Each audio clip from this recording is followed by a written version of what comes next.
باغیوں کے بعد اسرائیل کی شام پر نظر صہیونی فوج بفر زون سے نکل کر شامی دارالحکومت کے قریب پہنچ گئی۔ خبر ایجنسی کے مطابق اسرائیلی فوج نے دمشق سے صرف 15 کلومیٹر دور ڈیرے ڈال لیے۔ دہشت گرد اسرائیلی وزیر اعظم نے دعویٰ کیا شام میں اسٹریٹجک ہتھیاروں کے ذخیرے کو تباہ کر دیا۔ شام کے اندرونی معاملات میں مداخلت کا کوئی ارادہ نہیں۔ شام کی نئی حکومت کے ساتھ بہتر تعلقات چاہتے ہیں۔ ایرانی ہتھیار لبنان میں حزب اللہ کو منتقل ہوئے تو سخت جواب دیں گے۔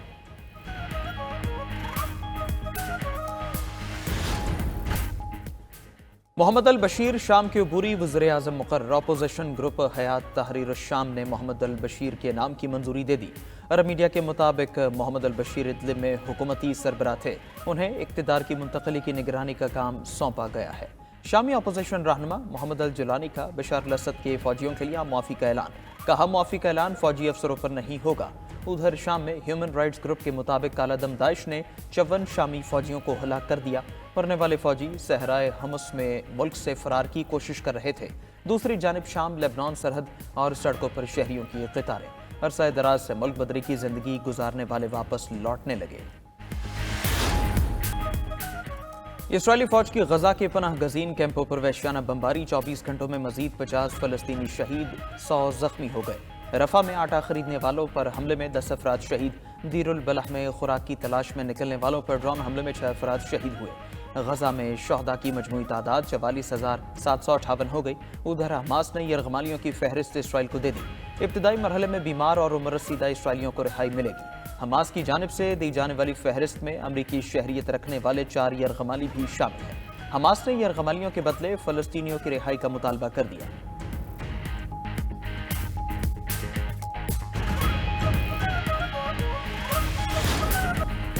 شام کے نگران وزیر اعظم کو انتظامی امور چلانے کے لیے پرانی حکومت کی ضرورت پڑ گئی۔ کابینہ کی تشکیل کے لیے محمد البشیر کی اسد حکومت کے ارکان سے بھی ملاقات۔ کہا ہمارے پاس آئینی نظام نہیں، عوام کی خدمت پر فوکس کریں گے۔ شام میں اس وقت امن اور استحکام کی ضرورت ہے۔ 14 سال کی جنگ نے ملک کو تباہ کر دیا۔ نگران وزیر اعظم محمد البشیر مارچ 2025 تک ذمہ داریاں سنبھالیں گے۔ دوسری جانب محمد الجولانی کا تشدد میں ملوث بشار الاسد حکومت کے افسروں کی فہرست جاری کرنے کا فیصلہ۔ جرائم میں ملوث سابق حکومت کے افسروں کی معلومات دینے والوں کے لیے انعامات کا اعلان۔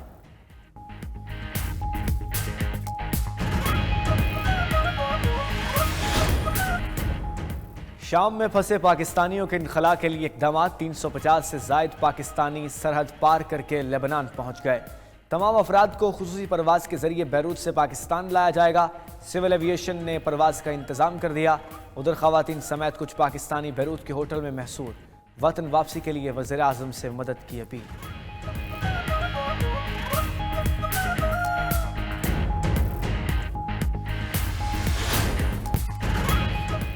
لیفٹیننٹ جنرل ریٹائرڈ فیض حمید کا کورٹ مارشل جاری، باضابطہ طور پر چارج شیٹ کر دیا گیا۔ ISPR کے مطابق فیض حمید کے خلاف چارجز میں سیاسی سرگرمیوں میں ملوث ہونا اور آفیشل سیکرٹ ایکٹ کی خلاف ورزیوں کا الزام ہے۔ الزامات میں ریاست کے تحفظ اور مفاد کو نقصان پہنچانا اور اختیارات اور سرکاری وسائل کا غلط استعمال کرنا بھی شامل۔ فیض حمید کے خلاف چارجز میں افراد کو ناجائز نقصان پہنچانے کا الزام بھی شامل۔ ISPR کے مطابق کورٹ مارشل کے دوران فیض حمید سے 9 مئی سے جڑے انتشار اور بدامنی سے متعلق پرتشدد واقعات کی علیحدہ سے تفتیش بھی جاری ہے۔ مذموم سیاسی عناصر کی ایما اور ملی بھگت بھی شامل تفتیش۔ ISPR کے مطابق فیض حمید کے خلاف 12 اگست 2024 کو پاکستان آرمی ایکٹ کی متعلقہ دفعات کے تحت کورٹ مارشل کی کارروائی شروع کی گئی۔ اب باضابطہ چارج شیٹ کر دیا گیا۔ فیض حمید کو تمام قانونی حقوق فراہم کیے جا رہے ہیں۔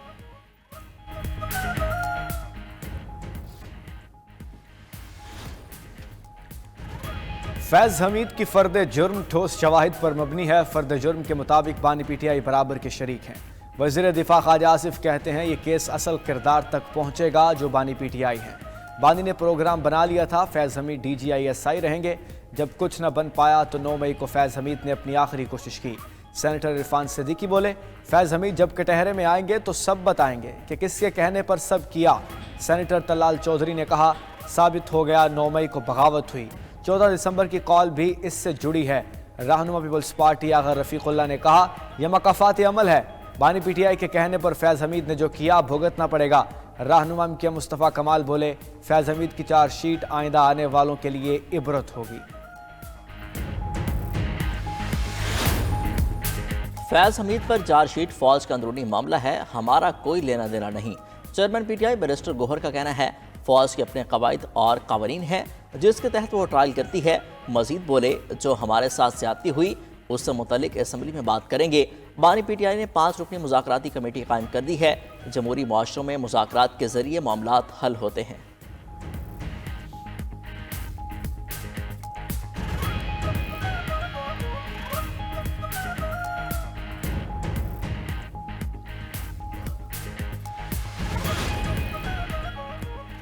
फैज़ हमीद गवाहियां, शहादतें और सबूत पेश कर चुके। बानी पीटीआई को फौजी तहवील में लेना हैरान कुन नहीं होगा।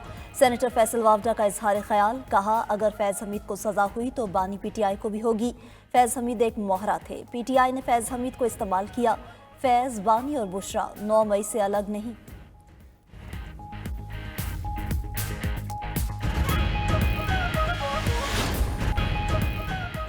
26 नवंबर के वाक़े की जुडिशल इंक्वायरी कराएं। अपोजिशन लीडर उमर अयूब का कौमी असेंबली में खिताब, बोले अली अमीन और बुशरा बीबी डी चौक नहीं गईं तो फिर एक्शन क्यों हुआ? हम मुल्क को आगे ले जाना चाहते हैं। बानी पीटीआई ने मुज़ाकराती कमेटी बना दी है। अलीमा खान का कहना है कि बानी पीटीआई ने सुप्रीम कोर्ट के 3 सीनियर जजेस का जुडिशल कमीशन बनाकर 9 मई और 26 नवंबर वाक़यात की तहकीकात कराने का कहा है। सीसीटीवी फुटेज के बगैर दोनों सानेहात की तहकीकात मुमकिन नहीं। असद कैसर बोले हुकूमत के खिलाफ मुश्तरका तहरीक के लिए मौलाना फजलुर रहमान के साथ राबते में है। 15 दिसंबर को यौम शहदा मनाएंगे।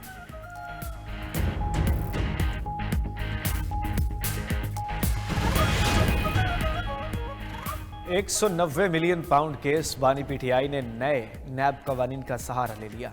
342 के बयान में बानी पीटीआई ने अपने दिफा में कहा काबीना के फैसले को नैब में तहफ़्फ़ुज़ हासिल है, इसलिए नैब इनके खिलाफ केस बना ही नहीं सकता।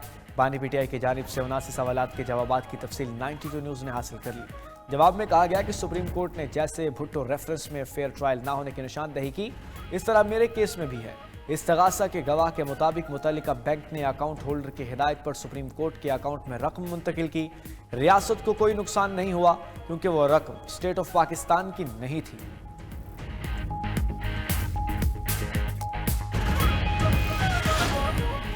वज़ीर आला सिंध मुराद अली शाह की लाहौर में गवर्नर पंजाब सरदार सलीम हैदर से मुलाकात, बैनुल-सूबाई राब्ते बढ़ाने पर भी जोर, नून लीग से पावर शेयरिंग पर भी गुफ्तगू। सरदार सलीम हैदर ने कहा मुस्लिम लीग नून को पीपल्स पार्टी से किए वादे पूरे करने होंगे, उम्मीद है मामलात बेहतरी की तरफ जाएंगे। मीडिया से गुफ्तगू में मुराद अली शाह ने कहा मुल्क में दहशतगर्दी की लहर है और वज़ीर आला के पी विफाक पर लश्कर कुशी करने में मगन है। तहरीक इंसाफ को मुज़ाकरात के हवाले से वाज़ेह पॉलिसी लाना होगी।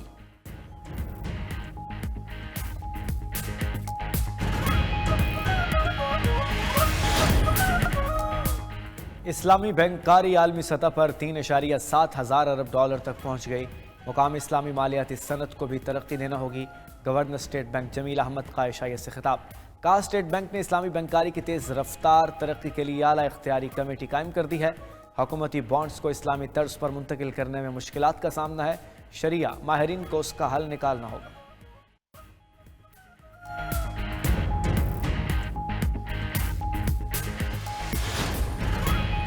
पाकिस्तान भर में इंटरनेट की सुस्त रवि से सारिफीन परेशान, शहरियों का डिजिटल अदायगियों के साथ ऑनलाइन सर्विसेज में खलल का शिकवा।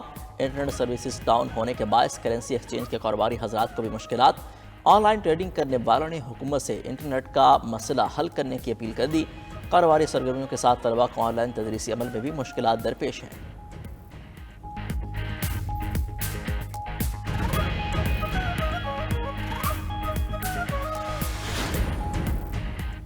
खैबर पख्तूनख्वा में मौसम खुश्क और इंतहाई सर्द, पहाड़ी इलाकों के साथ साथ मैदानी इलाके भी शदीद सर्दी की लपेट में। ठंडी हवाएं चलने से लोग ठठरने लगे। लाहौर का मौसम भी सर्द, दर्जा हरारत 9 डिग्री तक गिर गया। महकमा मौसमियात ने आइंदा 24 घंटों के दौरान भी मौसम खुश्क और इंतहाई सर्द रहने की पेशगोई कर दी।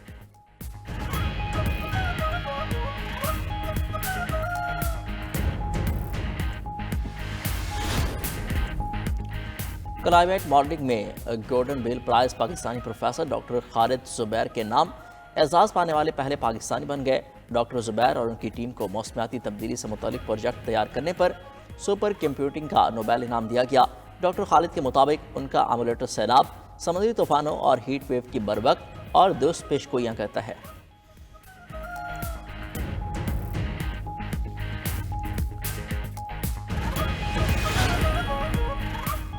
दिल का दौरा पड़ने के बाद लंबी नींद इंसानी सेहत के लिए फायदेमंद साबित। नई तहकीक के मुताबिक लंबी नींद से दूसरे दिल के दौरे के खतरे को कम करने में मदद मिल सकती है।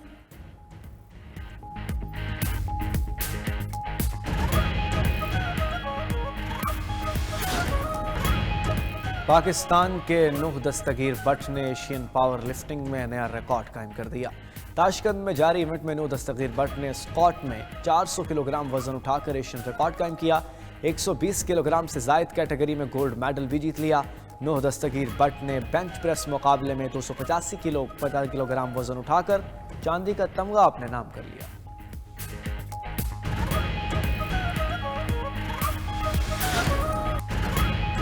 पाकिस्तान के मोहम्मद साकिब ने world mixed martial art championship में नई तारीख रकम कर दी। Mohammad Saqib world MMA championship में गोल्ड मेडल जीतने वाले पहले पाकिस्तानी बन गए। इंडोनेशिया में चैंपियनशिप में मोहम्मद साकिब ने अंडर 18 के 52.2 kg कैटेगरी में गोल्ड मेडल जीता।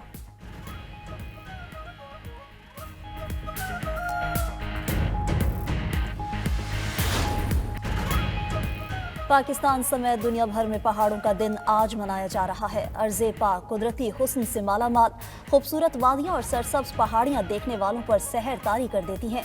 बर्फ से ढके बुलंदोबाला पहाड़ भी खसूसी दिलचस्पी का बायस।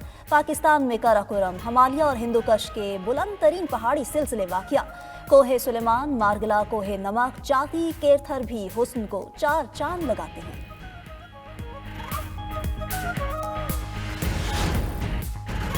अमेरिकी रियासत टेक्सास में 5000 ड्रोन्स का मुजाहरा। आसमान रंगीन हो गया। क्रिसमस के मौके पर ड्रोन से आसमान पर मुख्तलिफ तस्वीर बनाई गई। अमेरिकी ड्रोन कंपनी की जानिब से सबसे बड़े ड्रोन लाइट शोज ने नया आलमी रिकॉर्ड कायम कर दिया।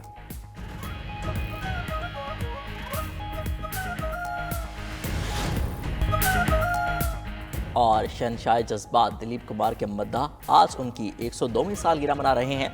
पेशावर में पैदा होने वाले दिलीप कुमार का असली नाम यूसुफ खान था। फिल्म इंडस्ट्री में आन, शक्ति और देवदास समेत कई मशहूर फिल्में की। तारीखी फिल्म मुग़ल-ए-आज़म में शहजादा सलीम के किरदार ने हमेशा के लिए अमर कर दिया।